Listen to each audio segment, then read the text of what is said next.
ikaze mushumba namwe mumeze neza turashimira hanyuma ngira ngo gahunda no gufungura gaseke kacu kuyu munsi yego ariko reka twiragize Imana kuko ibyo tugiye kwinjiramo ntago bari ku bwacu ahubwo tugomba kurarika mwuka wera akaza akaba natwe akanaduhishurira bya bindi babiri mu bwiru bw'Imana kugira ngo aduheshe kubasha kubona ibyo tuvuga kuko burya ibintu by'Imana yishyizemo ubwenge bwawe amashuri yawe icyubahiro cyawe amafaranga yawe cyawe ntago bivamo sinzi n'ibindi kuvuga niba ari byo ndi kubyumva rwose nibyo kandi niko kuri ntago bivamo ikindi nanone nabonye ibintu by'Imana yishyizemo protocole nyinshi analize nyinshi ubushaka kubyica ubugenzuzi runaka nabonye bitavamo yego ntago bihura nabonye imyambaro ntago ijyana rwose aya mabara ntagasa ntago ajyana birubatse byariyubatse kandi bizubakwa nako byanda niyubatse byarangije kwiyubaka no kuvuga ibiriho reka rero ngusabe mu isengesho rigufiya hanyuma kugira ngo twinjire mu kiganiro cyacu nyirizina ekaze mu isengesho ntabwo hinduka uri Imana ubuno bwawe buraduhagije kandi iminsi yose uri Uwiteka waturemeye imirimo myiza muri Kristo kugira ngo tuyigenderemo turagushimira kuko ukomeza kubana natwe Mwami Imana washyizeho mbwira nawe kugira ngo abantu basobanukirwe isi yose bimenye ni nayo mpamvu watoranije n'abantu kugira ngo Mwami Imana data twese ubahe ubwenge turagusaba kugira ngo tuboneke ariko usobanurire abantu bose icyoro cye kimanuke kibane natwe kandi utwemerere tuyoborwe n'umwuka wawe tubiseze mu izina rya Yesu amen amen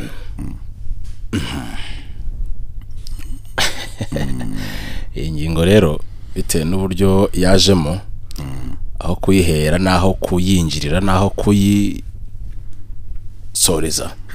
ni mwuka wera yego ntago ari twe duteguye ntago duteguye pe abantu banabyumvise natanye nibariza akabazo mwuka wera ni utangiye natanye nibariza akabazo nanjye nabajijwe no mumwe mu bakunzi bacu hanyuma biza gutyo twe turi kwibaza tuti Imana data wa twese nyir'ubutware nyir'ubushobozi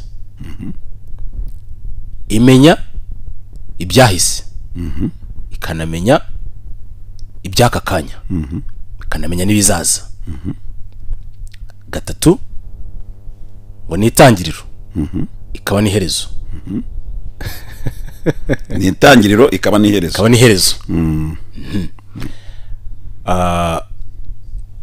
ahangana ndahita nibaza mvuge ngo mu ijuru ngira ngo tujye tuvuga ikiganiro nicyo ndibuze ndajya nkitizaho gatoya tujye dukora ikiganiro kivuga ku bijyanye dusobanura Satani wari we twibaza impamvu tutigishwa imbaraga ze kugira ngo tumenye imbaraga cyangwa se tumenye umwanzi uturwanya afite package ingana gute afite ubushobozi bungana gute ese agera ku ntego ye yahaguruke kuturwanya harya agera ku ntego ye undi abayitwaje izihe ntwaro kuko twaje gusanga iyo igihugu gishaka gutera ikindi cyo kikiga strategy kikiga imbaraga cyo gihugu gifite kugira ngo kimenye ngo dutere uyu muntu tuzamutsinda bafite ntwaro zimeze niyo mpamvu nakwe twabanje gusesengura ngo tumenye neza uyu Satani ni muntu ki yahoze ari muntu ki hanyuma uyu munsi turimo turibaza nyuma y'icyo twabajwe n'umukunzi wacu namwe mujye muduha ibitekerezo byemewe ese uyu Satani wahoze ari Lucifer mbere yuko yoherezwa mu isi ajugunywa mu isi se yaroherejwe cyangwa yarajugunywe ubwo nyine izo mvugo zindazihuje hanyuma ko nyir'ubwite Imana yari kunze umuntu kandi ikaba yaramuremye kandi ikamushyira ku isi ikindi ni nyembabazi ni umutunzi w'imbabazi ingingo turajyanye se impamvu nzikiye okay kankomeze uraza kuvuga impamvu nzikiye kankomeze aha ni nyembabazi uyu Satani yarakosheje uyu Lucifer yarakosheje arigomeka hanyuma Imana ntiyamubabarira itamubabariye hanyuma ihitamo kumujugunya mu isi. Kandi kumujugunya mu isi yari izi neza. Impamvu mvuga ngo yari izi neza nuko ireba ibiri imbere tutabasha kureba. Ubu izi bienvenue mu myaka 50. Izi herezo rya mushumba turi kumwana. Yego. Hanyuma nuvuga ngo niba ari ribi mushumba ifite ubushobozi bwo kurihindura.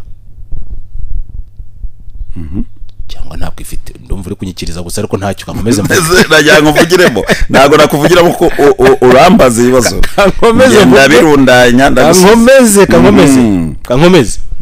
Niba ibona mushumba uzasaza wandavuye. Ifite ubwo batireka nyura umukozi wanjye akakanya. Ikaba yabikora. Ibyo biri mu bushobozi bwayo.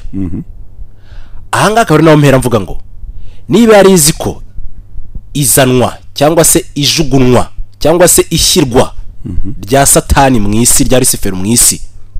Umva yavuye mu ijoro Lucifero yageze ku isi wa Satani, bintu nk'ibyo. Ko yarebaga ikabona mu myaka 2000, imyaka 3000, imyaka 4000, imyaka runaka, ikabona ikibi kigwirira isi. Kuki yemeye kujugunya icyo kibi mu isi? Kandi yararebaga mu myaka runaka ikabona abantu bazapfa kubera icyo kibi jugunye mu isi, intambara izaba kubera icyo kibi, abantu bazicana kubera icyo kibi, abantu bazarogana kubera icyo kibi, abantu mbese nyine.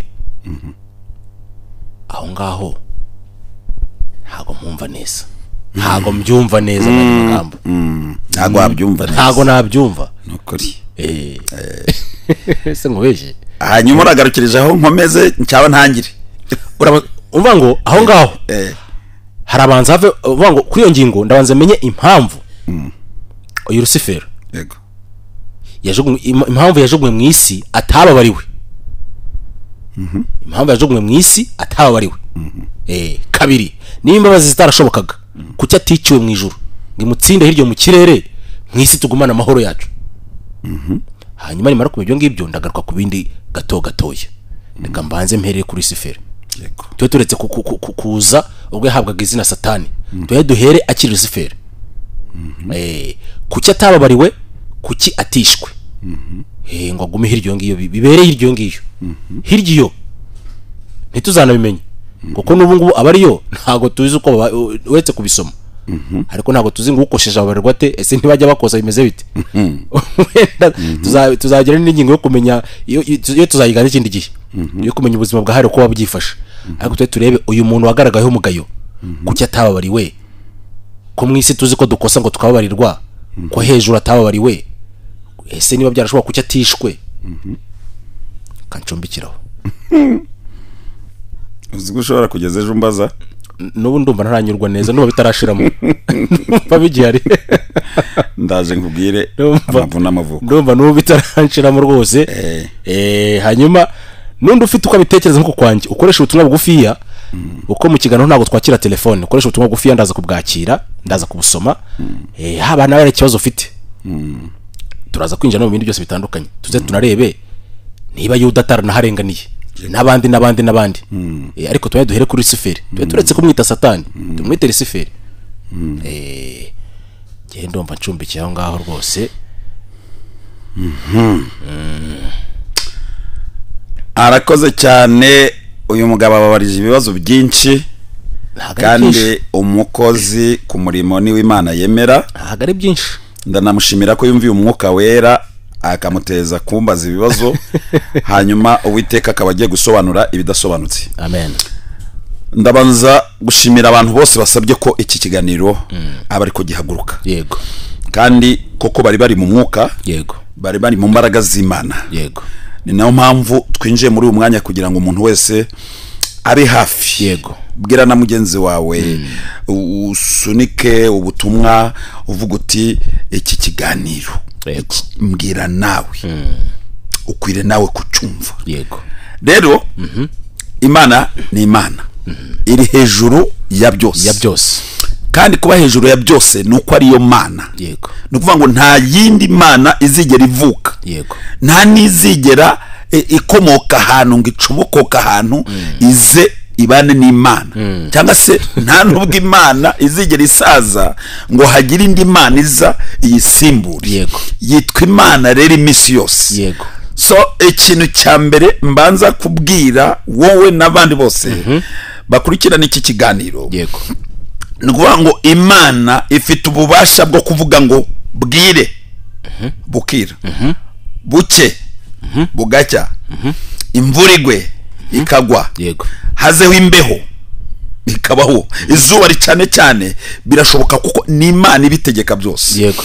Kubw'iyo mpamvu ni ukuvuga ngo ahangaha Imana, ubundi mbanze nanasobanurira abantu babyumve, Luciferi ntabwo yigeze aremwa, ni Imana yategetse abaho nk'abandi bamarayika bose. Yego. Hanyuma Luciferi icyo yari afite ububasha, yari nka minisitiri w'intebe. Yego. Ni ukuvuga ngo yari ari hejuru y'abandi bamarayika bose. Ni ukuvuga ngo yarabayoboraga. Yego. Yari afite izo mbaraga Imana yamushyizemo, yamuhaye. Yego. Luciferi ntazi ahantu yavuye, ariko ikintu gitangaje nuko yageze igihe arigomeka. Harya yigometse ryari? Ni ukuvuga ngo yigometse igihe baremaga umuntu. Uwo muntu bamurema, habayeho uburyo bwo kumurema, barambika mu Kinyarwanda umubiri, barambika umubiri hasi, ararambarara, mbese muri make. Yego. Ni nk'uko wafata imodoka ukayikora, ariko ugashyiramo moteri, ugashyiramo esanse, ariko ntuyatse. Yego. Ntuyatse, ni ukuvuga ngo ikaguma aho ngaho. Yego. Ni ukuvuga ngo iguma aho ngaho nyine kuko nta muntu yakije. Yego. Ariko iyo ushyizemo kontaki ugafungura cyangwa ukatsa, Yego. nibwo imodoka yaka igahaguruka ikagenda. Yego. Rero baremye umuntu, Luciferi yarahari. Yego. Hanyuma bamaze kurema umuntu, bamurambika aho ngaho. Yego. Kubera rero ryabanga rimwe wabajije, Imana irebera hose icyarimwe, izi ibintu bizaba, izi imyaka bienvenue azamara, izi imyaka passer azamara, ni ukuvuga ngo izi nibizamubaho byose. Ni ukuvuga ngo twebwe tugenda mu nzira, ujya kubona ukabona umuntu arirata, Yego. mbere yari umukene, yari afite ubushobozi buke, ariko igihe kikagira Imana igakora ibitangaza ikamutera iteka. Yego. Ugasanga yuzuye imbaraga z'uko abaye umuntu ukomeye. Yego. None yamara kuba umuntu ukomeye, ikintu gitangaje, Yego. ugasanga ari kwibagirwa abantu baciye bugufi. Yego. Yabanje kubamo, ugasanga yigize ukomeye, mbese muri make niwe ugezweho, nta muntu wapfa kumukoraho, ntapfa kwicara ahantu, ntabwo yaza gusura, arumva ari uriho nyine, mbese arumva ariho, ntabwo ashobora kujya gusura umuntu uri mu nzu y'ubwatsi. Yego. Nubwo ntabubaho. Rero Luciferi yarari aho ngaho. Hanyuma Imana kuko yari izi ko muri bya bihe bizabaho, Luciferi akazagira ibintu yihindurizaho, akagira umutima utari mwiza, ntiyashyiraho umwuka muri wa muntu Luciferi ari aho ngaho.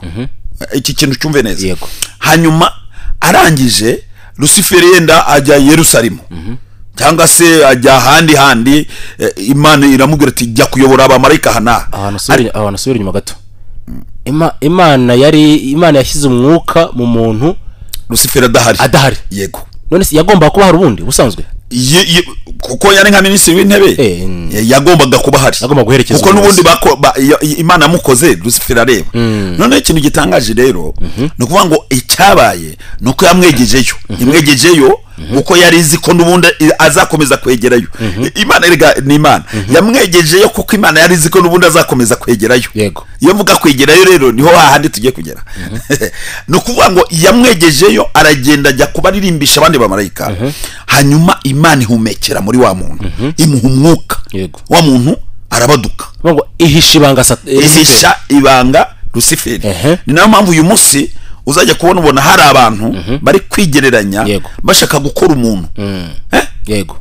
Ubu hari ibintu bisigaye bitwara imizigo cyane rwose, ukabona biratwaye imizigo. Ari naho numvise ngo bisigaye hari ibigore cyane n'ibiki ntazi, sinshaka kubyinjiramo cyane.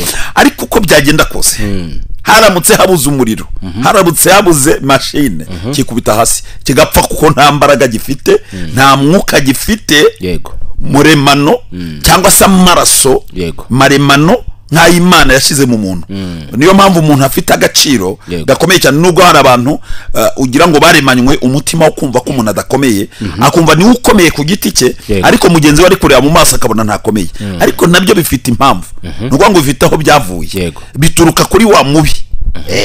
Rero mu magambo make, imwegezayo ahita wa muntu ahumekerwamo umwuka, arahaguruka. Lusiferi agarutse, Lusiferi agarutse, icyabaye niki nuko habayeho uburyo asanga wa muntu ari kugira gute, aratembera, none hari no kuvuga atazi ibyaye uko byagenze.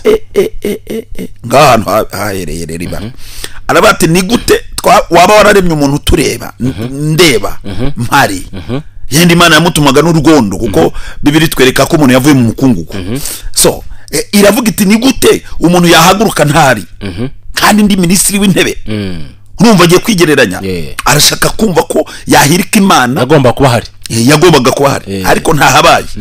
Imana kuko yari izi ko bizaba, izakomeza kumusunika, n'ubundi akazava mu ijuru akaza mu isi. Hari akandi kantu ka gatatu kabayeho, nta nubwo yaje mu isi ngo bariho aguma, yarakomeje agera ikuzimu. Aho ikuzimu rero aho yageze, niho ubu uyu munsi tuvugana akora ibintu bibi ariho ari, nta nubwo avayo. Njye bisobanurira abantu babimenye, ntabwo Lusiferi ajya avayo, turacyari hejuru.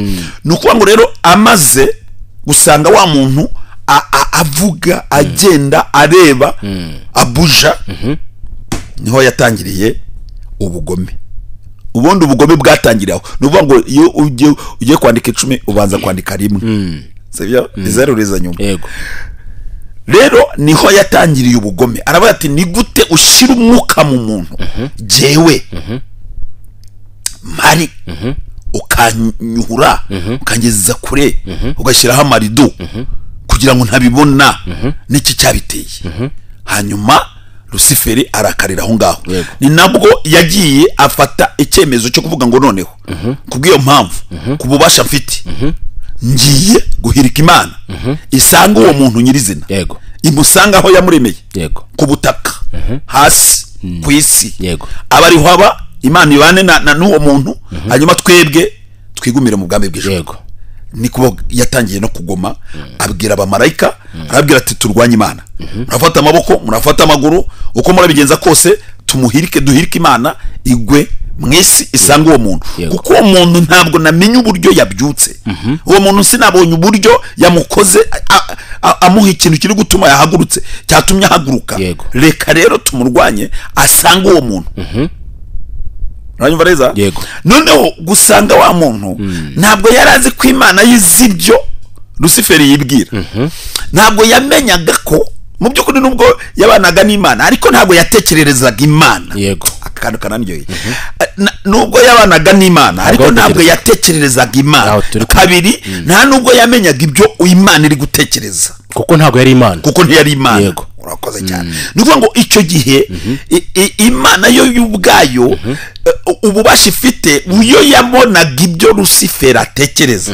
Urumva aho turi kujyana, yabonaga ibyo Lusiferi atekereza, ariko Lusiferi ntabone ibyo Imana itekereza. Aho rero niho hitwa Imana, aho turi kumwe. Noneho Imana yibona ibintu bizaba mu myaka yingiye, ya myaka nyine Lusiferi kugeza uyu munsi wa none. Reka mbaze mvuga icyo gihe, nuko ngo icyo gihe Imana yari izi uburyo hagiye kubaho uburyo bwo kwivanga, sinzi ko ndaza kubyita, mbese muri make ajya gukora kudeta, ashaka guhirika Imana. Imana yo yari ibizi ko igihe kigeze kugira ngo Lusiferi, igihe cye cyo kuba Lusiferi kirangire, hanyuma abona uko amujugunya. Hari akantu rero ari nako kantu uryamyeho.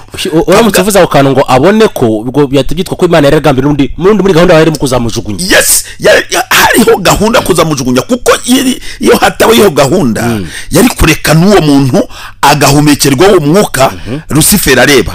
Ariko kubera ko Imana yari izi ko n'ubundi ariho akayira kari buze guca, ako kayira rero niko kabaye intandaro y'uko Lusiferi afata abandi bamarayika ku mpande, aravuga ati twigomeke turwanye Imana, tuyikure mu ijuru, ahantu hararyoshye. nubwo uyu muntu ari ku isi ariko ntiharyoshye nk'ijuru. Reka rero twirukane imana hanyuma noneho tuyijugunye. Hanyuma imana rero yari ibizi ko izi ko iyo tariki tutabona muri Bibiliya yari ibizi ko Lusiferi agomba kuvanwa mu ijuru akarohwa mu isi. Biba ngombwa rero ko Lusiferi akora iki? Afata abamarayika arabagumura. Yes, iki kinyarwanda nta kibuze. Arabagumura, none amaze kubagumura abenshi muri bo bagiye ku ruhande rwe. Ariko hari n'abandi bumva ikintu gitangaje. Arakana wigeze uvuga niko ngiye kugira. Hari n'abandi bari bamaze kwigumura bari iruhande rwa Lusiferi, ariko baza kumenya amakuru ko bagiye kurwanya Imana. Kandi Imana ariyo yabashyizeho, irategeka babaho. Byabaye ngombwa ko bahindukira bapfukama imbere y'Imana, basaba imbabazi ako kanya barababarirwa. Hanyuma bakomeje kuguma mu ruhande rwa Lusiferi.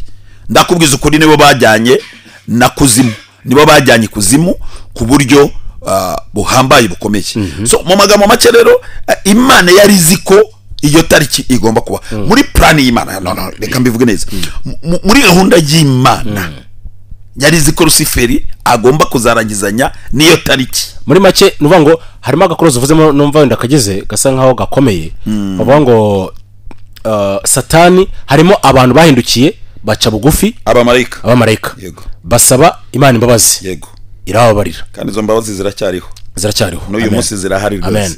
Bivuze ngo Satani we yarinangiye, yanze guca bugufi. Simbizi wenda niba nta nubwo no kwinangira, we yarazi ko gahunda afite yamaze kwifata, kuko yamaze kubona abamarayika ba muri ruhande, kandi ari kureba Imana akabona yenda sinzi uko nayibonaga, kuko urumva ni minisitiri w'intebe, yari umuntu ukomeye, na bonse narinjye kuvuga ngo yari umuntu ukomeye, ariko yari marayika ukomeye, yari uri hejuru, yarari hejuru nkuko Gaburiyeli akomeye ubu ngubu wamusimbuye. No kuvuga we yumvaga ibyo agiye gukora biri buze gushyirwa mu bikorwa. Ndaza no kukubwira n'uburyo abikorana muri iyi si nitumara kwamanuka tugeze hasi. Ko mu butumwa maze kwakira abantu nk'abo ngahe bugera muri bungahe, abantu benshi najya mbunyuzaho amasino kubona kujya ati kuki itamubarite, kuki itamwishe, niko bose kwandika. Aha ngaha rero ntabwo yari kumwica, reka mpita nanavugaho, ntabwo yari kwica Lusiferi, kuko Imana yari ishatse ko ajugunywa mu isi. Hanyuma misiyo y'Imana ko kugira ngo n'ubundi wa muntu uriho yego uzakomeza kuba ikintu kiri aho ngaho kidafite icyo kimara, ahubwo haze kubaho ikindi kintu kigiye kujya kimukangura, kikamukangura kimubwira ngo burakeye burije, hariho imvura, hariho imbeho, icara, ambara, rya n'ibindi bijyanye n'ibyo. Niba ngo hari ikintu kiri buze kujya kimubwira. Ubu ngo ari abantu benshi cyane bajya bagira uburakari bwinshi cyane, bakavuga ngo Imana kubera icyaremye umuntu igamushyiraho inda igasonze, ikagisonzesha umuntu nyirizina, guhera mu birengegeza ku butwe umuntu kumva arashonje yenda gupfa. Ntabwo yari kureka gushyiraho iyo nzara, kandi Imana yaravuze ngo ni habeho kuri iyo si, habeho ubutaka, habeho ibyatsi, habeho ibiti, ariko habeho n'imbuto. Yes, izo mbuto rero ntabwo zari kuribwa abantu badasonze. Mushumba nyine Satani tumaze kumenya wenda impamvu ugeze icyo warugarutse uvuga, impamvu wenda atababariwe, impamvu wenda atishwe, cyo tumaze kuvugaho. Sinzi niba ari kindi ugiye kujya mu minenda ninjire ku kandi gace. Ni ukuvuga ngo icyatumye Lusiferi aticirwa mu ijuru kwari kugira ngo azasohoze icyo Imana yo yari itekereje mu mutima wayo, ibyo yashaka kugiraho. Ni ukuvuga ngo nacyo cyatumye atababarirwa se, kuko hari ukwicwa no kubabarirwa ni bibiri. Icyatumye atababarirwa n'ubundi manda ye yari irangiye.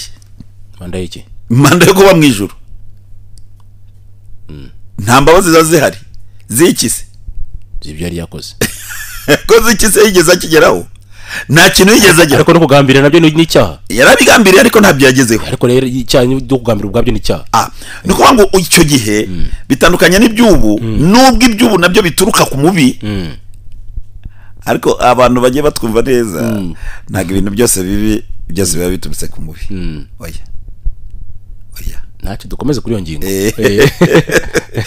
Ni ukuvuga ngo Imana ubundi yari bifitemo umugambi. Yego yashyizeho Lusiferi ibizi ko uko byagenda kose Lusiferi azajyana n'igihe cy'icyo gihe cyo kugira ngo abarangije manda yari mu ijuru, hanyuma arohe mu isi. Ni nayo mpamvu impamvu bivuga mpagaze ku maguru yanjye yombi, nuko yanageze no mu isi ntiyakomeza gutembera mu isi gusa, ahubwo aramumanukana mugezi kuzimu. Iyo kuzima bari amubohera. Noneho uyu munsi tuvugana baba marayika bigometse bakajya mu ruhande rwe, nibo bahindutse abadayimoni baza gutera abantu ku isi bavuye ikuzimu kwa se wabo. Rero ntabwo yari kumwica, kuko uyu munsi iyo Imana imwica ntabwo bienvenue yari kumenya icyaha n'ikitari icyaha. Ubwo uraza kumbaza nyine mu bibazo byawe, uraza kumbaza ati se kuki Imana yemeye ko habaho icyaha? Ni nkuko ubundi buri kintu cyose gifite ikintu cyacyo. Amanywa ajyana no kutembera, ukagenda wemye kubera ko buri kureba hose. Ijoro ukagenda wikandagira uvuga uti ndahura n'ikintu runaka. Ni kuvuga ngo uyu mwanya tuvugana Imana yashyizeho ibintu bibiri. Hari ikintu kizima, hari n'ikindi kintu kimeze nk'igipfuye ariko kibuje. Ni kuvuga ngo kiri aho ngaho. Ni kuvuga ngo Imana yashyizeho Lusiferi, yego, ahinduka Satani. Ariko bivuze ngo ndaza no kukubwira ikintu gitangaje. Ntekereza ko no muri Bibiliya aho mu itangiriro bavuga ngo wasiwe ugushije ishyano, kuko ujugunyweho umubi. Bivuze ngo Imana ari izi ikibi kije ku isi, yego, kandi icyo kibi gifite icyo kibyutsamo kikaba cyiza. Hanyuma uyu munsi tuvugana tutari kwa kikaba cyiza, kuko impamvu nta cyiza cy'icyaha, nta cyiza cy'icyaha, ariko icyiza n'icyaha gituma ukihana. Icyazanye icyaha gituma ukihana. Uko impamvu zo gutyo nuko niba Imana ikabona akarengane kazaba ibintu byose bizaba intandaro yabyo ari uwo muntu uje, ari cyo kibi kijugunywe mu isi, kuki itakishyize ahandi hantu muri gereza ivuga uti ngufungiye mahanga,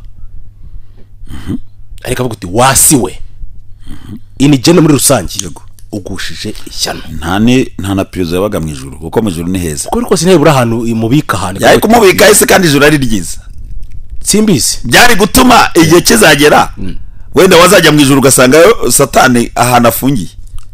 None se ejo nitse twagaba tuvuga ngo Satani yajugunywe mu isi, arakomeza aramanuka ayikirwa ikuzimu, ariko babambari be n'ubundi ntibacika intege. Ariko nanone suko Imana itarifite ubushobozi nabwo bwo kubazirika, bwo kubaboha. Hanyuma nkibaza ibyo byose kuki Imana yabirebaga, kuki itabikuye ngo ibi icyatumye itabikuraho. Rero niho ahandi utaraza gusobanukirwa vuba, ariko ukomeze nyine ukomeze uyoberwa kwasobanukirwa kugira ngo musobanurire neza n'abandi bose babimenye. Ni kuvuga ngo ahangaha akantu karimo keza nuko Imana yari izi ko uko bizagenda kuri ya tariki Lusiferi azaba arangije manda ye mu ijuru. Ako nakambere, yego, ugafate cyane nagafashe. Icya kabiri icyatumye Lusiferi arohwa mu isi ndetse agakomeza n'ikuzimu, kwari kugira ngo mwene muntu wa wundi ufite ububasha, kuko hano Bibiliya itwereka ko uyu muntu Imana imurema. Itangira igice cya mbere umurongo wa 26 itubwira ko Imana iravuga iti tureme umuntu agira ishusho yacu, ase natwe, batwara amafi yo mu nyanja n'inyoni n'ibisiga byo mu kirere n'amatungo n'isi yose byo n'ibiguruka hasi byose. Imana irema umuntu ngo agire ishusho yayo, afite ishusho y'Imana, niko yamuremye, umugabo n'umugore niko yabaremye. Ni ukuvuga ngo uyu nguyu we yararemwe, yego. Hanyuma amaze kuremwa yari yicara abwira na Lusiferi arahari, tureme umuntu, yego, icyo gihe Lusiferi arahari, tureme umuntu mu ishusho yacu, yego, ase natwe. Yego. Ni ukuvuga ntabwo Lusiferi we yigeze aremwa, ahubwo yabayeho. Ariko Imana irongera iravuga iti kubera yuko Lusiferi azagira ibibazo akagira igihe, kuko mbizi, reka tureme umuntu noneho sasa. Kandi uriya muntu ni nawe ntandaro yuko Lusiferi yakoze kudeta mu ijuru. Ari akabanga karimo nshaka winjira mu mushumba, ntabwo uri kumva. Numva ngo kuko Imana arebye bati kuko Lusiferi kizajya atazaba ari kumwe natwe, yego, kuko ari kizagera akatwigomekaho, yego. Nge ndibaza kuki Imana itahinduye ibyo bintu, kuko ifite ubwo bushake, ubwo bushobozi. Impamvu icyo kirere ko itagihinduye, icyo kirere ntabwo yagihinduye, kuko harimo umugambi w'Imana. Niho ndagusubiriza rero. Ni ukuvuga ngo harimo umugambi w'Imana ko ibintu bigomba guhinduka. Kuko uyu munsi tuvugana umenye ko umuntu yaremwe, sibyo ariko wakurikiye wa gatatu ubwo ndavuga havuye Adamu na Eva ntabwo yaremwe kuko Imana yaramaze kurema ubu ngubu mitiremo kubwira abantu bose umuntu wese uzavuka ejo nejo bundi neje bundi buriye Imana yamuremye kera sibyo aba bantu tujye tubyumvikanaho Imana yamuremye kera yamaze gukora ikintu cyayo kiyubatse kiraho ngaho kigumaho nkuko amazi atajya kama inyanja bivuze ngo niba ari ibandi Imana irabizi ko rizavuka ejo bundi nuvuga ngo Imana irabizi ko hazavukamo ibandi irabizi ko mu kanya ibandi rigiye kuvuka yes kandi burya reka nkubwire rirabandi iyo rikwibye nibwo umenya kubika neza nuvuga ngo riza kukwiba rikakwereka uburyo wandarikaga ibintu iryo bandi iyo rije kwiba rikakwiba ibyo risize umenya kubicunga dukomeze nukuvuga ngo ariko naho turahagera naho tuza kuhagera nukuvuga ngo uko byagenda kose yari misiyo y'Imana kandi Imana yari izi ko icyo gihe kigomba kubaho hanyuma rero nibyo narivuze ngo umuntu Imana yamuremye kera nuzavuka 200 ngahe nukuvuga ngo nawe yaremwe kera ntago Imana iri kurema ubu ngubu yamaze kubarema sibyo niyo mpamvu yashizeho umugabo n'umugore hanyuma igira ibanga mu nda ry'umuntu akaba afite intangazi muri imbere ariko zikageza zivamo umuntu runaka arizo zavuyemo twebwe turi kuvuga hari n'abandi bazadukurikira tumaze gusaza tugeze mu zabukuru nuvuga ngo umuntu we atandukanye na Luciferi Luciferi rero niwe ntandaro umuntu niwe ntandaro ya Luciferi wakoze biriya bintu yabikoze kubera ko umuntu abayeho kandi uwo muntu yari afite ububasha noneho bwo gutegeka Luciferi kuko we yararemwe yari amaze kuremwa noneho Luciferi we nawe mu bubasha bwe buke afite abona uriya muntu ahawe icyubahiro kirenze Luciferi ubundi kugira ngo akore kudeta nuko yabona uriya muntu afite ubushobozi kwanza ikintu yarazi yari yabwiwe ko aremwe mu ishusho y'Imana kandi Luciferi watari mu ishusho y'Imana ahubwo buriya na Luciferi yaratekereje avuga ateze kubera ikigewe ntaremwe mu ishusho y'Imana noneho hakaba hari umuntu uremwe mu ishusho y'Imana hanyuma agasa n'Imana niho yatangiriye kugira ubugome aravuga ati noneho rero ngiye kurwana inkundura noneho iyo Mana isanga uwo muntu ukomeye kurusha jewe hanyuma ngiye kwereka Imana ko burya nanjye ndi ikintu gikomeye n'icyuka gikomeye cyari gishobora guhirika Imana kikayijugunya mu isi hanyuma atangazwa no kubona wa muntu Imana ahubwo ikoze operation yo kugira ngo igenzure neza ireba abamarayika bamaze kujya mu ruhande rwa Luciferi igiye kubajugunya mu isi bagiye kurabukwa ntabwo Imana yagiranye imishyikirano yabo ni naho hahita hakwereka ko muri gahunda y'Imana Imana yarize ko ku iyo tariki Luciferi yajugunywemo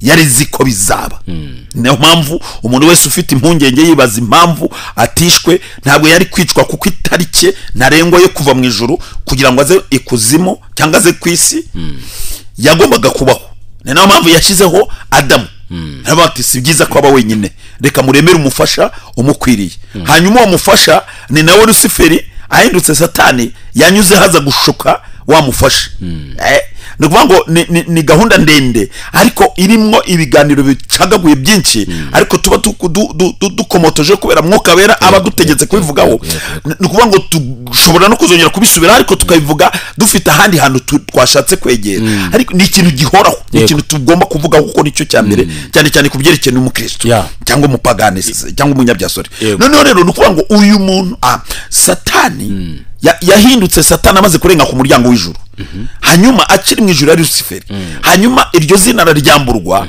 nukuvuga ngo ahita ahinduka Satani noneho n'abamarayika bagiye mu ruhande rwe bahita bitwa abadayimoni abo badayimoni rero bamanukana na Satani bageze mu isi Imana irabaherekeza ibageza ku isi bageze ku isi iravuga iti n'ubundi wa muntu Luciferi yashakaga ko ndohwaho akaba ariho tubana wakaguma mu ijuru reka mumunyuzeho mutambukeho hanyuma mukomereze kuzimu noneho Imana iravuga iti reka nkubohere kuzimu kugira ngo uwo muntu nubwo uzajya umugerageza kumugerageza kwawe bundi reka nkubwize ukuri beve nubwo ugenda igihe cyose uhora uhura n'ibikurwanya burya hari inzobo ziba zacukuwe nubwo mpise nsimbuka nkagira ngaho ariko hari inzobo ziba zacukuwe hari inzoka ziba ziri kugenda utarebesha amaso hari ibintu runaka uzajya kumva wumve uri kugenda ni kumanywa ariko urasitaye urahura udutse ugiye kwikubita hasi wajya kumukona ukabona ntuguye sibyo cyangwa ukabona hari uguye ageze hasi ariko ntavunike cyangwa se umwenda ugashanyuka ariko ubuzima bwe bugakomeza ni ukuvuga ngo ni imitego Satani abateze kandi noneho ni ibintu biba biri gushaka kukubwira buriya nuko tutabikurikirana. Imana ishobora kuba ishatse kugira ngo usitaye kubera ko Luciferi Satani ayohereje abadayimoni baguteza agatego ariko nanone biri mu mugambi w'Imana. Yenda wari kugenda nawe ufite ubwibone, yenda wari ufite ibiri gutekereza bitari byiza, yenda wari ugeze ahantu habi cyangwa se wari ugiye kugirira umuntu nabi cyangwa se wari ugiye gukora ibikorwa bitari byiza, Imana ikagukubita mwako kantu yenda imyenda wambaye ikandura kugira ngo usubire inyuma umugambi wari ugiye kugeraho we kugerwaho. Ni ukuvuga ngo ubu ngubu tuvugana imigambi Satani ashaka kugeraho yose.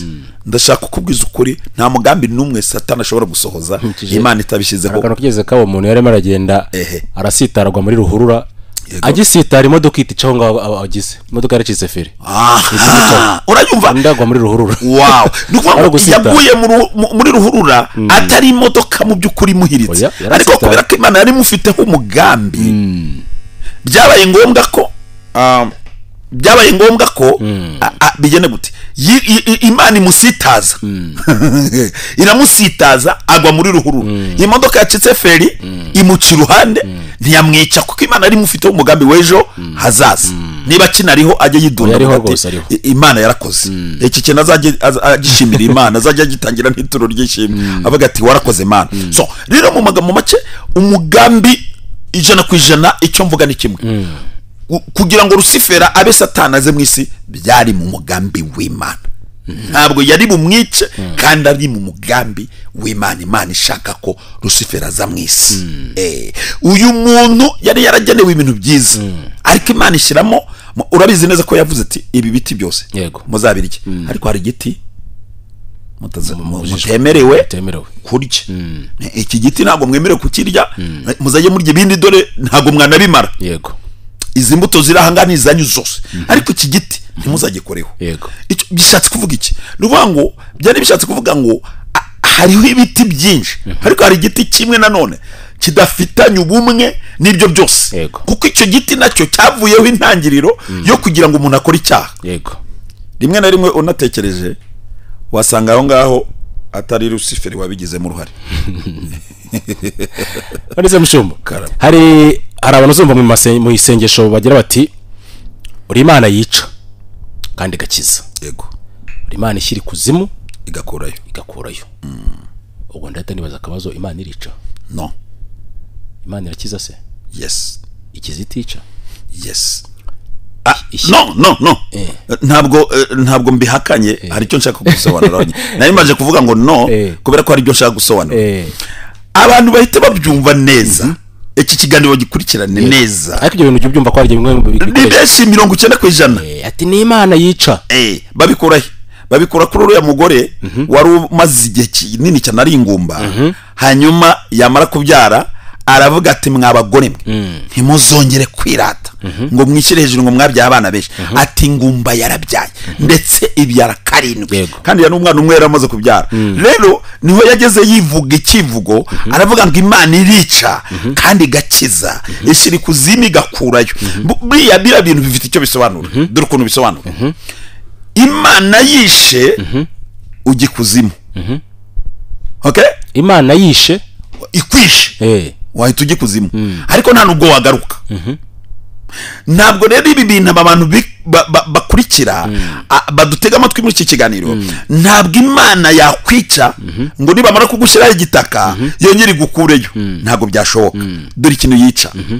Imana yica imigambi y'incakura ziri mu muntu. Amen.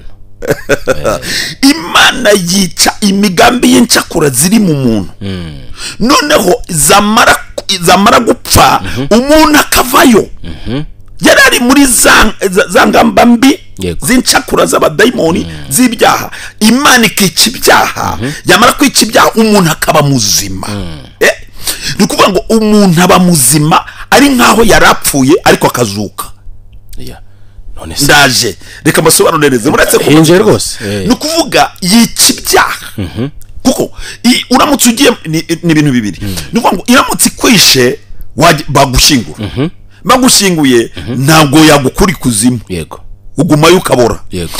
Ni ukuvuga ngo rero iri jambo icyo risobanuye ngo yica imigambi mibi yari iri muri wowe. Niba wari ufite umugambi wo kwica umuntu nawe ikica uwo mugambi wari ukurimo wo kwica umuntu, wa muntu akabaho, ariko kandi nawe ukagirirwa neza, ntujye muri gereza, ntufungwe kubera ko wishe umuntu, akurwa mu bibi. ni ukuvuga ngo uhita ukurwa mu bibi ugahinduka icyaremwe gishya, imitekerereze yawe irahinduka icyo gihe. Ni ukuvuga ngo rero Imana iraza ikica iyo migambi mibishya mibi yari kurimo, hanyuma ugahinduka ikindi kintu.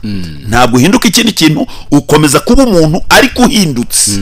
Niyo mpamvu bivuze ngo ikura, irica kandi igakiza. Ni ukuvuga ngo iyo imaze kwica iyo migambi yose rero ibigukijije.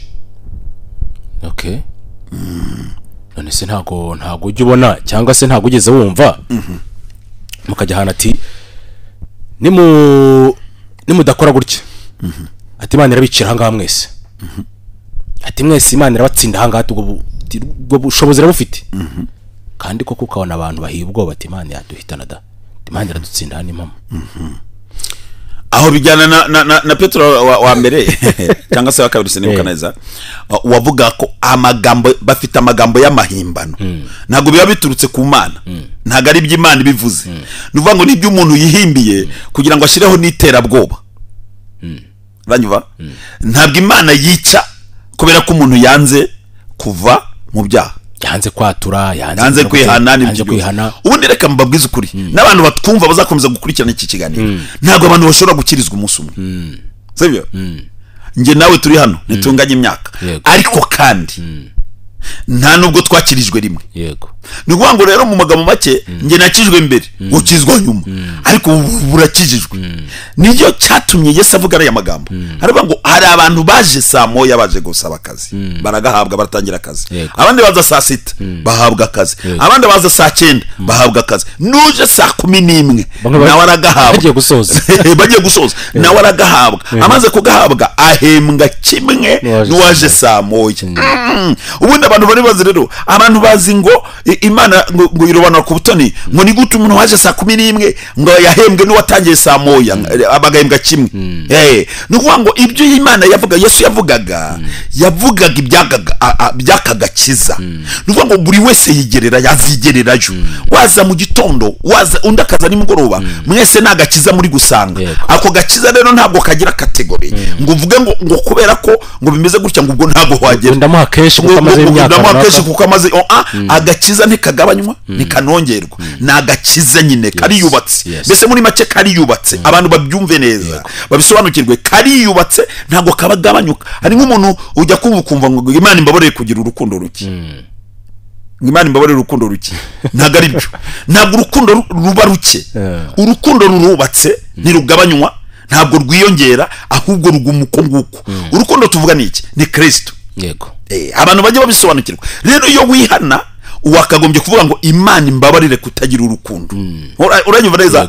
Imana imbabarire kutagira iki? Urukundo. Ni ukuvuga ngo iyo wakoze ibya byaha, Kristo ntaba akiri muri wowe. Ni ukuvuga ngo ari yo furakegerayo ko ntaturana n'icyaha. Ni nayo mpamvu n'Imana yavanye Lusiferi mu ijuru imukuraho gukubura. Ni nk'imyanda yari iri gukubura, yari irimo ikubura imyanda kugira ngo iyirohe mu isi. Hanyuma ni nabwo yahise ayikurikiza amagambo ngo wasiwe ugushije ishyano. Ni ukuvuga ngo hariya hantu bishatse kuvuga ngo Imana yari ifite ububasha, ariko byari muri gahunda y'Imana kugira ngo Lusiferi aze mu isi. Byari muri gahunda y'Imana. Ni ukuvuga ngo Imana yari izi ko nyuma y'icyo gihe operasiyo imaze gukorwa, ni ukuvuga ngo hari igihe kigiye kugera habeho abantu benshi, kandi abo bantu benshi bagomba kuba abantu babiri. Yego.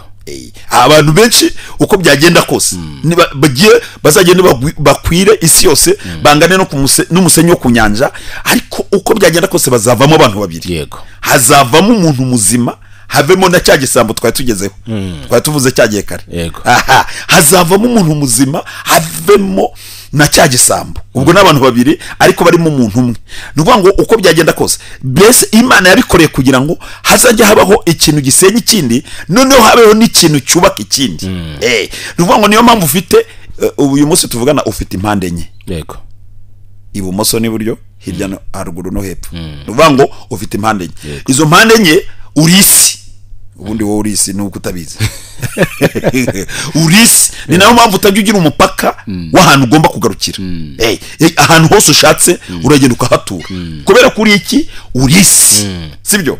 ni ukuvuga ngo niba urisi rero nta hantu uzagarukira mu buzima bwawe, uko byagenda kose niko bimeze. hanyuma rero Imana yashyizeho ubwo buryo, yemera ko Lusiferi aza mu isi kugira ngo ajye atuma abantu. ubundi muri gahunda y'Imana, reka nanakubwire n'ikintu utaruzi. Imana yashyizeho Lusiferi kugira ngo abantu bajye bamenya ko hariho Imana hakabaho n'icyaha. Nanyumva neza? Yego. Hariho Imana hakabaho n'icyaha.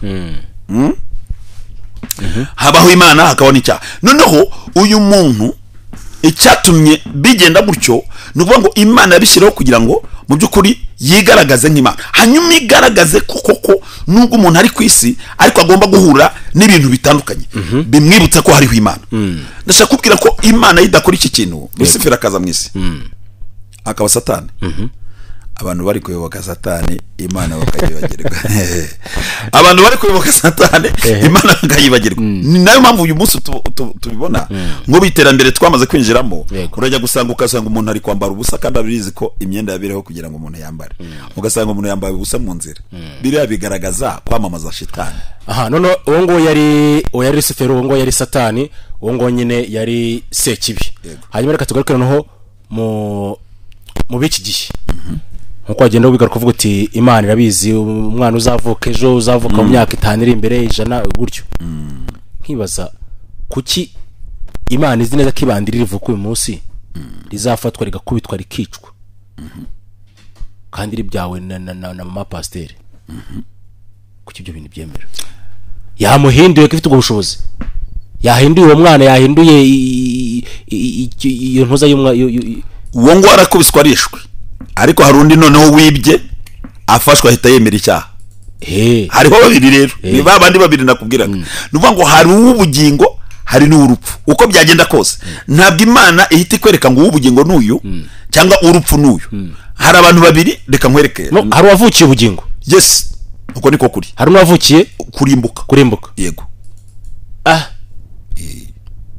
Uko niko kuri. Urongeraho iki? Ntabwo cyabura. Nukuvuga ngo hari umuntu uri aho ngaho aragenda mu rusengero, aragenda akora imirimo, aragenda agire gutya. None se ni gute wambwira uburyo uzi ko Yesu yabambwe, arapfa, arahambwa, arazuka? Yego. Ari misiyo yo kugira ngo nge nawe aducungure. Ariko umuntu agatinyuka, agakizwa, akava mu byaha, agakizwa, agahinduka mushya. Yagera hagati amaze kuryoherwa amaze kuryoherwa n'agakiza, akavuga ati ariko akakiza ntago kampagije, reka nsubire muri bya bindi bya kera.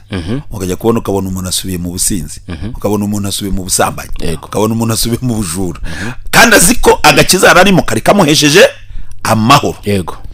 Uriya muntu ntabwo mu by'ukuri yararemewe kuzabona ubugingo buhoraho. Yarabirimo ariko atari ibye. Yarabirimo ariko atari ibye. Nuvuga ngo ni nayo mpamvu hari ijambo rivuga ngo komeza icyo ufite hatagira ugutwara ikamba ryawe. Nuvuga ngo ukwiriye gukomeza guhanyanyaza, ntucike intege. Haba kuki yarabivuze ngo nubwo Satani uri kundwanya ukaba uri gukora ibishoboka byose kugira ngo mbuze amahoro, nzahagarara ku munara wanjye ndindire. Ntabwo yavuze ngo nzarambirwa. Nuvuga ngo uriya yari umunyabugingo. Ubushize twavuze kuri mu Kristo, uburyo kari agatabo ka mu Kristo, uburyo ari kumwe na Nyamurigijya Nino. Nuvuga ngo Nyamurigijya Nino uzi ko yajyanye na Mukristo bafata urugendo rurerure, ndetse babanje kunyura mu ikaritsiye bazi Nyamurigijya Nino 100%. Noneho banyuzemo babona ari kumwe na Mukristo, bahita babaza Nyamurigijya Nino ati ko sha nawe ubaye umusazi nk'uwo musazi ubusuraganaye ni he uri kujya wagarutse? Aravuga ati reka ntabwo nareka gukomeza urugendo ngere ahantu yambwiye ngo hari amata n'ubuki by'ubuntu. Aravuga ati rero reka nkomeze. Arakomeza aragenda. Kugenda kwe rero yageze hagati, kubera ko nta bugingo afite, nta n'icyo agomba kuzageraho. Nta bugingo afite mu by'ukuri, uko byagenda kose nta bugingo afite. Ni ukuvuga ngo icyabaye n'iki, nuko yageze mu nzira, bageze hariya, bamaze kugera hariya bamaze kugera hariya ni ukuvuga ngo bamaze kuhagera ntabwo yakomeje urugendo kuko yaguye mu isayo gahinda gasaze arongera asubira inyuma hahandi bamubwiraga ngo urasaze yababwiye ati nkurikiye ahantu haryoshye ahantu h'amata n'ubuki ngenda hakomeje sasa aravuga ati reka nisubire rero n'ubundi nubwo nasebye reka ngende asubirayo kandi asubirayo yarageze ku munota wa nyuma bishaze kuvuga iki Nyamugirigi rya nino yari umuntu utashobora kuzambuka ngo agere aho hakurya yarabigerageje ariko ntiyabigezeho kubera yuko nta bugingo yarateze ibintu biteye ubwoba kandi biranababaje ntago bibabaje birababaje yashyize hagati ibintu bibiri avuga ngo urupfu n'ubugingo hitamo icyiza ubona erega Yesu ni mwiza Yesu ni mwiza yaravuze ngo hitamo ukifite ubuzima ugihumeka hitamo icyiza cyangwa ikibi ibintu ni bibiri hitamo icyakugirira umumaro icyo wumva cyakubera cyiza bari cyo hitamo nuhitamo urupfu ubwo ugiye gukora ibyaha ariko nuhitamo ubugingo ugiye kwirinda icyaha nuvuga ngo rero ufite uburenganzira bwo gukora icyo ushaka nugikora uzabona inyungu niyo mpamvu Imana yashyizeho icyaha burya Imana niyo yashyizeho icyaha ntabwo icyaha cyazanywe na Satani ahubwo Imana niyo yashyizeho icyaha kugira ngo iki cyaha kijye gisobanura umukristo nyawe n'umunyabyaha nyawe nuvuga ngo hari icyaha ubundi umuntu yitwa umunyabyaha kuko yakoze iki icyaha kuki tubyitirira Satani se nukubeshya nuko unakora icyaha ngo ni Satani umuntu wese arabaho ni Satani ariko mu by'ukuri icyaha cyashyizweho Imana yemeye ko ubundi iyi Imana itemera ko iki cyaha kibaho ntabwo Eva aba yarariye kuri rura rubuto ariko yari misiyo y'Imana urabona Imana yarayemaga umuntu mu mukungu yamuremye mu mukungu ariko ihita itanga n'urugero ihita ivana umuntu mu muntu yo ntabwo yashaka gukomeza yari bizi ko isi izandura izanduzwa n'abantu yanga guhora ifata ubutaka ngo ibukuremo umuntu sibyo za fenomene igize arimo agaruka gakomeye ariko nukuvuga ngo yavanye umuntu mu muntu yavanye umuntu mu muntu yego kugira ngo umuntu wese noneho uzakurikiraho wa gatatu umuntu wa gatatu uzakurikiraho azaba avuye mu muntu nazave mu muntu n'urugero ni nkuko Yesu yasanze Yohana aramubwira ngo mbatiza sibyo mbatiza Yohana ati ntabwo nabishobora ntihabaye impaka no kwa Adamu na Eva Adamu agarutse asanze umugore we habaye impaka yego izi mpaka zifite icyo zivura na Paulo yarabivuze ati burya abantu batera impaka ntimukabakubite ngo mubajugunyire kure burya nabo bafite umumaro kuko iyo habayeho impaka havukamo ikintu kizima uko byagenda kose babanza kuzurungutana ariko hakaza kuvamo igisubizo rero na Yesu agiye kubatizwa habaye impaka Yohana aravuga ati sinakubatiza ati kubera icyo utambatiza ati sinshobora sinafungura n'udukweto n'udushumi tw'ikweto ngo ngiye kukubatiza Yesu aramubwira ngo bikore kugira ngo n'abazadukurikira bose bazanyure muri iyi nzira abantu bazemera kudukurikira bazanyure muri iyi nzira Yesu yarazi ko Yohana azaba yavuye mu mubiri na Yesu agiye kunyura mu rupfu kugira ngo akingurire abera kugira ngo abone uko n'abantu batagaragara bari iyo ngiyo bazabona uburyo bakingurirwa bazagera mu bwami bw'ijuru be kuzaheranwa n'akuzimu so rero ni ukuvuga ngo uko byagenda kose icyaha cyabayeho kubera Imana yashakaga kukibaho kiriya cyaha gituma kirakurya kwa kundi bavuga ngo umuntu igisamba bakagifata iyo bagifashe kiba kibye iyo kibye ni ukuvuga ngo iyo kibye ibyo gisize wowe usigaye bakwibye ntibakwice usigara ushima Imana ukavuga ngo ibi ngibi n'ubundi nari narabishatse reka n'ubundi niturize Imana izampa ibindi hanyuma rero iyo kibye umenya uburyo bwo kurinda ibyari bisigaye niba wagenda udakinze ujye kubona uburyo bwo gukinga niba wakingishaga akagufuri gatoya uhita ubona uburyo bwo kugura ingufuri ikomeye kugira ngo igisambo kitazongera kuzaho kwiba hanyuma yo wakoraga ibyaha muri make nuvuga ngo abantu badukura iki cyo rufate n'ikintu kimwe bo barafata yuko nuvuga ngo kuzanwa kwa Satani ku isi kuvanwa kwa Rusufero mu ijuru nuvuga ngo ibingibi byari muri gahunda y'Imana muri projet y'Imana mu mushinga w'Imana mugari yateguye yego kuba Satani atarababariwe atarishwe yego nuvuga ngo byari mu mushinga w'Imana yego babyakira uko nguko ntibazongera gushidikanya nuvuga ngo byabayo mu mugambi w'Imana hanyuma ubwo Imana yango ngende tubihuza mu minamagambo. Ikindi cya kabiri ni ukuvuga ngo kubyarwa kwibandi, kugisambo, ku mwicanyi, kwiki niki, no vuga ngo byakire nyine ntoyirirwa unanavunika. Ntiwirirwa unanavunika cyane. Okay, ntago nkubuje gusenga kuko ashobora kuyibandi none ariko ya masengesho yawe akazamura umubabwe uhumura neza ku Mana, Imana ikabimufiteho umugambi akabona ubugingo akihana kareka. Ese nk'uyu muntu yabyirwa n'iki ko nanjye kuvuga ngo umwana wo kurimbuka yabyirwa n'iki? Nsanze bishobora kuba binagoye kuko n'ubundi ari muri gahunda yo kurimbuka. Ari muri gahunda yo kurimbuka. Erega hari n'ibintu ugomba kumenya. Ese wari uzi ko ushobora kureba umuntu ukamenya ko azanarimbuka? Kubera iki? Impamvu umuntu mwihaniye hamwe, muteye haleluya, muratendereje, muhimbaza Imana, muririje, mwumvise ijwi ry'Imana, ibitangaza birakoretse, wari urwaye, mwari murwaye mwembi, murakize, mumaze gukira. Reka nguha urugero. Yesu yakije abantu bagera kuri 7. Amaze kubakiza bari bafite indwara n'ubumuga n'icyo byose. Baragenda. Bamaze kugenda agiye kubona abona hagarutse umwe. Abandi bose ntihagera n'umugaruka. Abaza wa muntu ati ko nabakirije muri abantu runaka kubera icyo uje wenyine. Uramuntu ntakindi ari gusubiza mu byukuri. Nagiye gusubiza kuko icyo yarakoze we yarakigezeho. Hari nk'abantu ujye usanga nko mu rusengero ugasanga umupasiteri yitotombye ngo dufite abakristo 200 ngo ariko ngo dore mu rusengero ngo harimo ngo abantu 20 nk'abandi 180 bari hehe. Ari gutonganya baje. Yego. Kandi atari we yagakombye gutonganya. Ibo yagiye gutonganya baje kandi ari gutonganya bataje. Abo bataje akagombye gufata phone akabahamagara bose akababaza impamvu bataje akabure batongana. None ari gutonganya uwaje yujuje inshingano ariko agiye kumushyiraho n'ikindi kintu cyo kumubabaza kandi arahonga aho yaje. Abagira ngo nabo batazabura gutese kandi bo baje. Nuko ngo rero abo ubugingo barahari. Ari nabo kurimbuka barahari rwose. Hari ibintu bibiri. Hari kubaka inzu ariko ugashyiraho n'urugi aho kwinjirira naho gusohokera.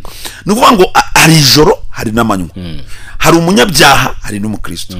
Nukuvuga ngo buri kintu cyose hari umugabo hari n'umugore. Nukuvuga ngo buri kintu cyose gifite ikintu cyacyo. Ufite amazuru rimwe riri buryo irindi riri bumoso. Kandi amazuru siko ahumeka kimwe. Hari rihumeka umwuka mwinshi hari rihumeka umwuka muke. Buri ukureba ujye ubona iyo bakujyanye muri saro ugiye kwicongesha baraguconga ariko bagushize ku munzani bagapima basanga impanga yawe ihengamye uruhande rumwe hamwe hatangana n'ahandi. Burya umusayi umwe ntungana n'undi. Nuko Imana ifite ukuntu yabikoze. Nkuko yashizeho iburasirazuba ishyiraho n'iburengerazuba. Nuko ngo Imana ifite uburyo yagiye ibikora kandi yabikoze mbere. Kuvuga ngo yarangije kurema. Naka kantu nkavugeho buri gihe Imana yarangije kurema. Nta kintu na kimwe kikiriho na kimwe Imana iri kurema uyu munsi. Nta gishyashya gihari. Ibiri kuza ni ibya kera. Nuvuga ngo yabikoze mbere nkuko ikubwira ngo nakumenye narakurema utaraba n'urusoro mu nda ya nyoko. Biri muri Yeremiya igice cya 2 ngiraho. Nukuvuga ngo uko byagenda kose Imana yarirangije kera. Ari nayo mpamvu turi kuvuga ku kintu. Nuvuga ngo umuntu Imana yamuremye mu mukungugu ariko imaze kumurema mu mukungugu uwabayeho wa kabiri ntabwo yaremwe mu mukungugu komuteri ahubwo yavuye muri wa muntu kugira ngo uzakurikiraho wa gatatu. Nongera ngisubiremo nkuko nakivuze kugira ngo uzakurikiraho wa gatatu nawe azaza avuye mu muntu. Wa wundi uvuye mu muntu nawe azavanwemo azavemwo umuntu. Kugeza uyu munsi umuntu wese uvutse abavuye mu muntu kandi nawe akavamo aje yikoreye ibizamuvamo nawe. Kandi gufashwa se ndafashwe cyane. Nuvuga ngo yarangije kurema rero. Nuvuga ngo yamaze kurema. Nuvuga ngo nta kintu na kimwe kibaho muri babandi yaremye harimo cya gisambo kimwe wavugaga. Muri babandi yaremye harimo umuntu uzagera mu rusengero yicishe bugufi. Uyu munsi iyo byaye abana 5 kabyara abana 8 cyangwa se 2 ntago bose bagira imico imwe kandi uri umugabo n'umugore mwahuje amaraso ariko abana ntago bafite karagica zimwe. Nuvuga ngo hari uvugira hejuru n'uvugira hasi. Ni nayo mpamvu uzajya kumva wumve baravuze baramwitiriye ngo umwana ngo amahana afite ubwo na nyina niko yarameze cyangwa se ngo ise niko yarameze ubu rero ngo niwe yakurikije ariko mu byukuri ni ibintu babeshya ntago ari byo. Ni ukuvuga ngo nibyo yavukanye, kandi ibyo yavukanye agomba kubikora nk'uko nyine yabivukanye. Niko Imana yamuremye kwanza. Niba bivuze ngo yakumenye itarakurema, ni ukuvuga ngo ibyo yakuremanye, ibyo uvukanye nibyo byawe, ntago ari ibyasko, nta nubwo ari n'ibya nyoko, ahubwo ni ibyawe, sibyo? Hanyuma ikindi kintu gikomeye, ni nayo mpamvu ibyago uzahura nabyo ntawe uzabigufashamo. Nuhura n'ibyago ntawe uzabigufashamo. Enda ngo urugero, urwaye ijisho, ufite umugore, urwaye ijisho, ntago umugore uzamuha ukwezi kumwe ngo iryo jisho ryikorere, uburibwe burimo abwumve nawe. Kabiri, umugore umuteye inda, agiye kumara amezi 9 atwaye umutwaro w'umwana uri mu nda, ntabwo uzigera umuruhura nibura ngo umutwaze amezi 6, nako 9 kugabanyamo 2, 4 n'igice, ngo yatware, hanyuma nawe uremererwe, hanyuma nawe atware 4 n'igice, kuko umwana mwembi ari uwanyu. Yakaraka uratera inda wigendere, hanyuma we amare amezi 9 ahetse wa mutwaro baka awuruhutse akabonamo umwana. Nuko ngo muri muntu wese yikorerera uwe mutwaro. Nuko ngo rero ikintu Imana yakugeneye, ubu bienvenue niba Imana yaramugeneye gutwara indege, wakomeza gutyo ugatanga ibiganiro magana n'amagana, ariko umunsi umwe ugahamagarwa kujya kwiga, ukiga indege, ndetse abantu bikabatungura kubatese bebere ko tuzi ko yari umunyamakuru bije bite, ariko bajye kubona bakabona uri mu kirere da, utwaye Rwanda ya cyangwa n'indi n'ahandi handi, bagatangazwa n'ikintu kibaye. Nuko ngo ni ikintu Imana yamaze kurema, yashizeho, ni ikintu yashizeho, mbese muri make ni ikintu yashizeho kera, biri kunyana bigusohoraho. Ari n'abantu bajya birata ngo urabona ngo navunikiye ibi bintu, ngiye nari ninjye wabivunikiye, none muri kubyaya muri byica mugira gute, murateka ibiro 2 by'umuceri, mwaka uje guteka kimwe, narabivunikiye amajoro n'amajoro. Hari undi none udafite nirobo, kandi nawe yarakeneye kugira nk'ibyo ngibyo ufite. Nuvuga ngo ntabwo uwo nguwo ibijya biragerwaho, afite igihe bizagerwaho, hanyuma kandi biranashoboka ko yanasaza akomeza kurya irobo. Akandi kantu mushumba, niba wenda turi kwibaza kuri Satani impamvu atabariwe cyangwa se impamvu atishwe burundu ngo wenda ye koherezwa ku isi, hanyuma ndaza aho ngo ndize guhera none nibaza mvuga ngo uko tubaza ngo hariho umwana wo kurimbuka n'umwana w'ubugingo. Hanyuma nkibaza ngo uyu mwana w'ubugingo, ese we wenda ku bantu dukurikira none, reka dushyira akanya ku muntu ufite ibibazo nk'abingaye, muraza kuduhamagara maze umuntu ufite ikibazo cyangwa se igitekerezo cyangwa inyunganizi, ariko no kuduhamagara urasa ku ntego, iminota dusigaranye kugira ngo tuze kwihurizamo neza. Ushaka kuza kuduhamagara ubaza kuri ingingo turuganiraho, cyangwa se ikibazo cyangwa igitekerezo cyangwa inyunganizi uciye kuri 0788 786 1 cyangwa koresha Tigo Airtel ni 0728 10 71 02. Muraduhamagara hanyuma ubaze cyangwa se utanga igitekerezo cyawe. Tunakomeza tunaganira. Ndimo ndibaza ni uyu mwana wo kurimbuka cyangwa umwana w'ubugingo, uyu mwana w'ubugingo ntashobora kubwiyambura, cyangwa umwana wo kurimbuka ntashobora, donc ntahirwe rihari ryo kuba yahinduka uw'ubugingo. Ese wavukiye kubona ikintu, ubwo nyine byanga byakunda kigombe kizabeho. None nyine ko umfasha ngiki gisubizo. Ni kuvuga ngo nta muntu ushobora kwivana mu bugingo, ntibibaho. Hashobora kwivana mu bugingo, bivuga ngo ubugingo nibwo wagenewe. Uzi ijambo leta ribivuga rikabisobanura, rikavuga ngo wa mwanzi we kunyishima hejuru, kuko ningwa nzabyuka, unsindishiriza ari hafi. Uvuga ngo bishatse kuvuga iki? Katwumviye umuntu ntibagirwa ugeze. Alo, mwiro neza. Ninde muragana he? Yego Giste. Barahongera mumasa nkaho yivuza. Katubwira ngo hari umuntu wavukiye kurimbuka, no wavukiye ubugingo, kandi akaba ahageze n'abakatubwira ngo Imana yaduhaye kwihitiramo. niba imana yaraguhaye guhitamo ikibi cyangwa icyiza bivuze ko mu kurimbuka kwawe niwe wabigiramo uruhare mu gihe waba uhisemo uruhande rubi cyangwa wahitamo uruhande rwiza ukabona ubugingo. aho hantu rero ndumva ntari kuhasobanura. Okay, reka araza aratwinjiza mukaye dusobanurire. Urakoze cyane. Aha, hari n'undi nawe yadufasha nawe kugira ngo aze kubisubiririza rimwe byarushaho kuba byiza. Hanyuma ukatiri kuri aka kabazo nyarwo cyo wacyanditse. Cyabasha guti ugisubiza. Nagishubije nona. Okay, gisubize nona ngaha. Bya nibyo nkunda. Ni byiza dukomeze. Aravuze ati ndimo nsa nkaho nivuguruza. Ariko nabisobanuye. Nuvuga ngo Imana yashizeho urupfu. Ishyiraho cya kabiri ubugingo. Nuvuga ngo niba yarashizeho urupfu igashyiraho n'ubugingo. Yaravuze ngo hitamo ikigukwiriye. Sibyo? Yego. Nuvuga ngo uyu munsi tuvugana nibyo navugaga kare kandi ndabisubiramo. Umuntu ashobora kuba mu rusengero imyaka 20 akabamo asenga, ariko wazajya kubona ukabona ibyiza yagiye atera haleluya avuga ati ni mutereze 7 z'umurambara Imana yankore ibi nibi wazajya kubona ukabona asubiye mu businzi n'ubusambanyi, abaye umujura, kandi yibagiwe ku buryohe bwari buri hehe mu gakiza. Yego. Kandi nta muntu wakwikura mu gakiza kandi ari agakiza ke. Urabimva neza? Nuvuga ngo uyu muntu nubwo tudafite igipimo tumupimisha, ariko yararimo hariya ari intaza. Nubwo ukuri adateze ubugingo. Ari intaza. Intaza ubwo ni nuvuga ngo ni umuntu nyine uraho ngaho uhari udahari. Mbese muri make ntabwo yarahari gusa kubera ko yahuruye, ariko mu by'ukuri ikigaragara nuko arangije urugendo rwe.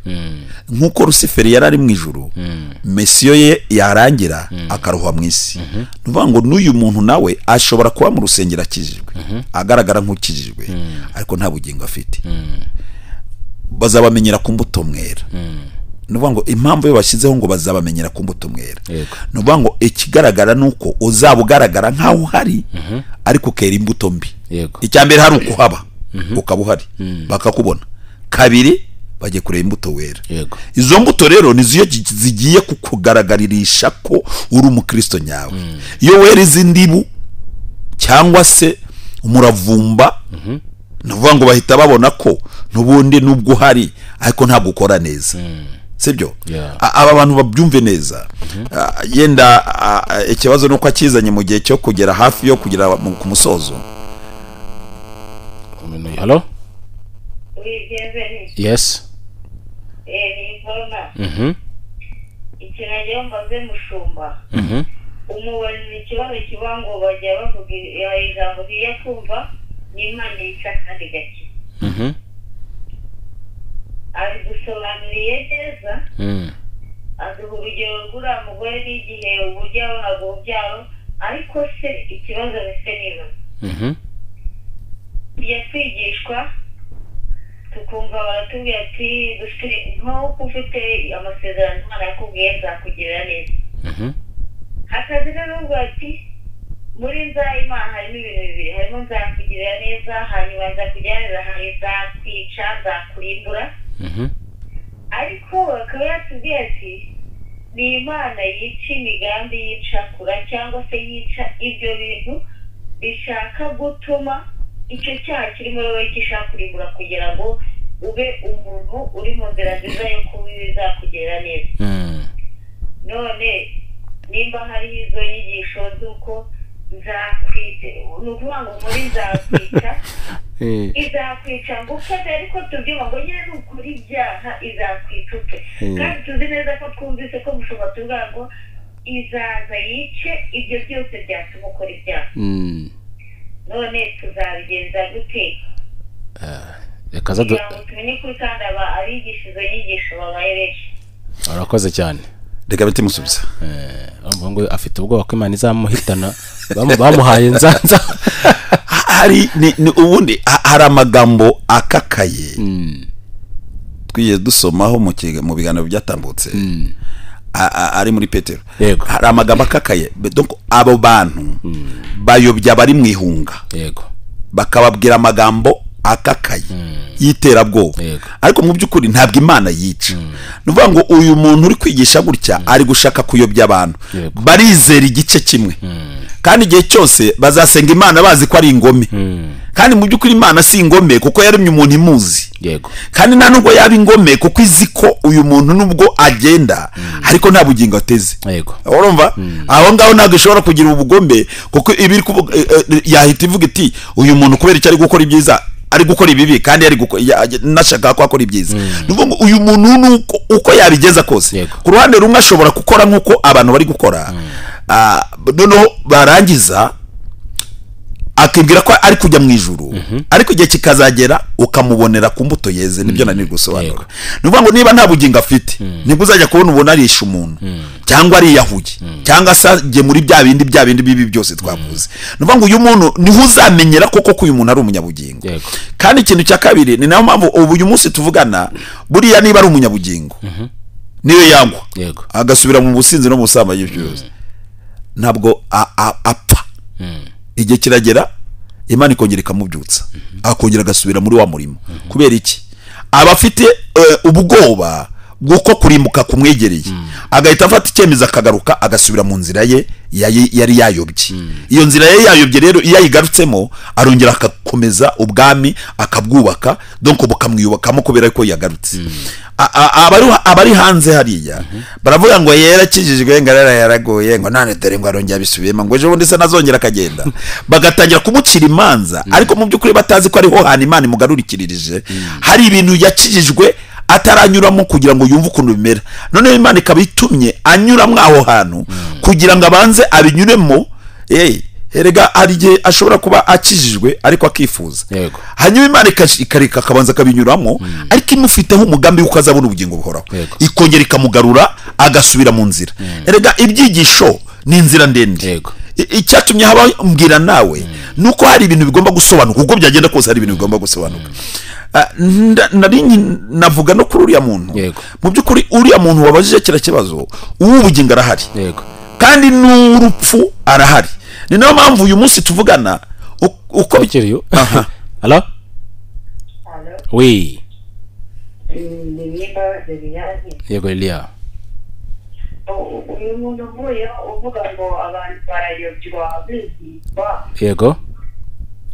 Hari ukuyobya kuko umuntu ataramenya ijambo ry'Imana ngo arisome amenye ibyo ari byo, amenye no kwigisha ibyo amwigisha.